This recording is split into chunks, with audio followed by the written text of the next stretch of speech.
নমস্কার বন্ধুরা, আবার আজকে একটা ভিডিও নিয়ে চলে এলাম। নিয়েছি কতগুলি গাজর, আর গাজরগুলো দেখেছো গাছ বেরিয়ে গেছে। তো ভালো করে সুন্দর করে ধুয়ে সেগুলোকে সব ছাড়িয়ে নেবো। আর কি বানাবো তোমরা নিশ্চয়ই বুঝতেই পারছো আমি যে কী বানাবো। আজকে বানাবো গাজরের হালুয়া। তো চলো এক এক করে সব গাজরগুলো ছাড়িয়ে নিয়ে সুন্দর করে কেটে ধুয়ে নেবো। আর ধোয়ার পর এইগুলোকে কিন্তু আমি ঘষে নেবো। আর এদিকে কিন্তু দুধ বসিয়ে দিয়েছি। দুধটা যেহেতু ঠান্ডা করতে হবে, ওই জন্য ফার্স্টে দুধটা বসিয়ে দিয়েছি। আর এক এক করে সব গাজরগুলো আমি এইভাবেই গ্রেট করে নেবো। আর গাজরটা গ্রেট করার পর কেমন হচ্ছে অবশ্যই তোমাদের সেকে দেখাবো। চলো, এদিকে দুধটা বেশ সুন্দর গরম হয়ে গেছে, এদিকে বসিয়ে দিয়েছি, হালকা আছে।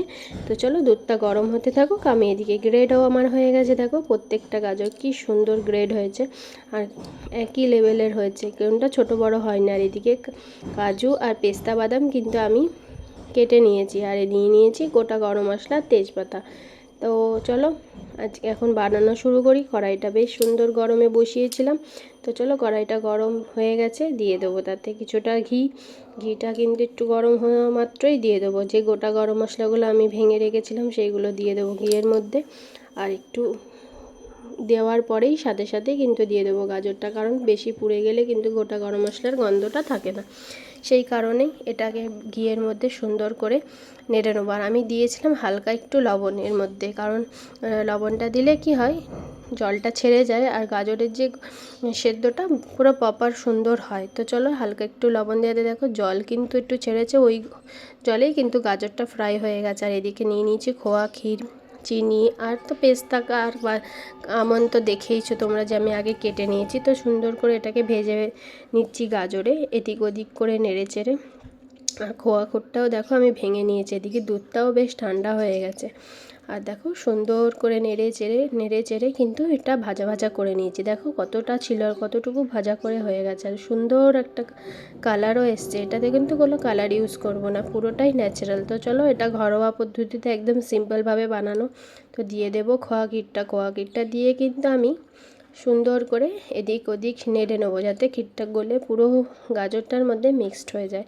আর খেতেও কিন্তু দারুণ লাগে খেতে। যারা এইভাবে বানিয়ে খাওনি অবশ্যই বানিয়ে খেয়ে নিও। আর তার মধ্যে দিয়ে দেবো যে কাজু আর পেস্তাগুলো আমি কেটে রেখেছিলাম সেইগুলিও দিয়ে দেবো। একটু নাড়াচাড়া করার পরেই দেখবো যখন কড়াইটা বেশ গাজরটা লেগে আসছে এবং খোয়া ক্ষীরটাও পুরোটা গলে গেছে, তো দিয়ে দেবো তাতে দুধ। চলো এটা ভাজা হয়ে গেল, এবার দিয়ে দেবো কিন্তু দুধটা।